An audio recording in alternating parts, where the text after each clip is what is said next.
নমস্কার বন্ধুরা, আজ আমি আপনাদের জন্য বানাবো আলু চচ্চড়ি রেসিপি।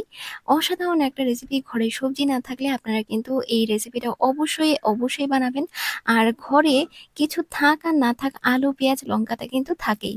তো বন্ধুরা দেখুন, এখানে আমি নিয়েছি দুটো আলু, একটা পেঁয়াজ নিয়েছি, লঙ্কা নিয়েছি, আর নিয়েছি অর্ধেক কুয়াশ ছিল, তো এটাও আমি দিয়ে দিচ্ছি। আরও অন্যান্য যদি সবজি থাকে সেটাও আপনারা অ্যাড করে দিতে পারেন, আর যদি না থাকে শুধু আলু পেঁয়াজ দিয়েও কিন্তু আপনারা এই রান্নাটা করতে পারেন। তো যাই হোক, দেখুন আমি সবজিটা কেটে নিয়েছি, আর এই যে দেখুন আলুগুলো এরকম করে কেটেছি, কুয়াশটাও সেম একই রকম ভাবে কেটেছি। তো চলুন এখন রান্নাটা করে নিই। কড়াই বসিয়ে দিয়েছি, কড়াইটা খুব ভালো মতো গরম হয়ে গেছে। দিয়ে দিচ্ছি কড়াইতে পরিমাণ মতো সয়াবিন তেল।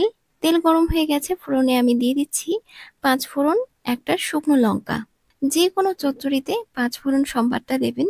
5 ফোড়নটা দিলে খেতে অনেক বেশি ভালো লাগে। তো যাই হোক, দেখুন ফোড়নটা ভাজা হয়ে গেছে, দিয়ে দিলাম পেঁয়াজ, আর এই দেখুন পেঁয়াজটাও এরকম ভাবে কেটেছি। আলু কুয়াশটা যেরকম ভাবে কেটেছি ঠিক সেরকম ভাবেই কেটেছি।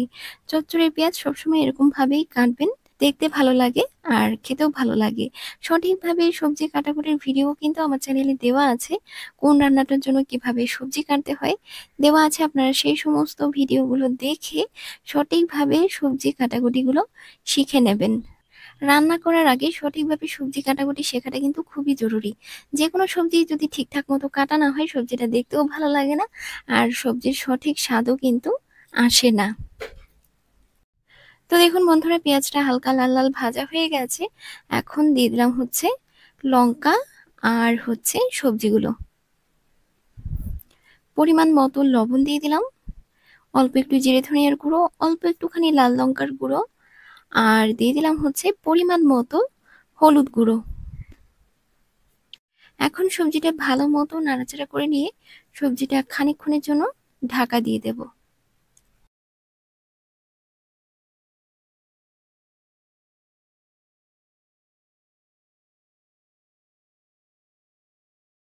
কিছুক্ষণ পর ঢাকনাটা আমি নামিয়ে নিচ্ছি। এখন আর ঢাকা দেব না। এখন ভালো মতো সবজিটা নাড়াচাড়া করে নিয়ে সবজিটা আরো কিছুক্ষণ ভেজে নেব। সবজিটা খানিকক্ষণ ভালো মতো ভেজে নিতে হবে, তাহলে চচ্চড়ির স্বাদটা অনেক বেশি ভালো আসবে। এই আলু পেঁয়াজের চচ্চড়িটা দিয়ে আপনারা অনেক ভাত খেতে পারবেন। শুধু ভাতই নয়, রুটি লুচি পরোটা অনেক খেতে পারবেন, মুখেও অনেক রুচি আসে। খুবই রুচিকর একটা রেসিপি। তো বন্ধুরা, সবজিটা আমার ভালো মতো ভাজা হয়ে গেছে। তো এখন আমি পরিমাণ মতো জল দিয়ে দেব।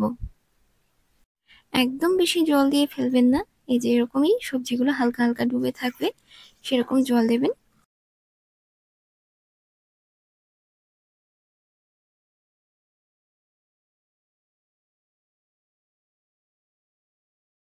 লবণটা একটু কম হয়েছে, তো তার জন্য অল্প একটু লবণ দিয়ে দিলাম আমি।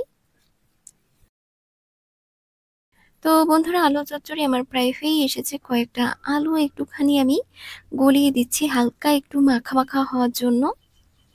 এই চচ্চড়ি আপনারা একবার বানিয়ে খেলে এই চচ্চড়ি আপনারা মাঝের মধ্যেই বানিয়ে খাবেন, খেতে খুবই ভালো লাগে।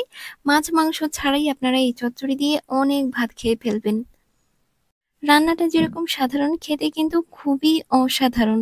দেখুন তরকারিটা জাস্ট অসাধারণ লাগছে দেখতে। এমনই সুন্দর সুন্দর সহজ সিম্পল রেসিপিগুলো পেতে আমার চ্যানেলটিকে এক্ষুনি সাবস্ক্রাইব করে রাখুন।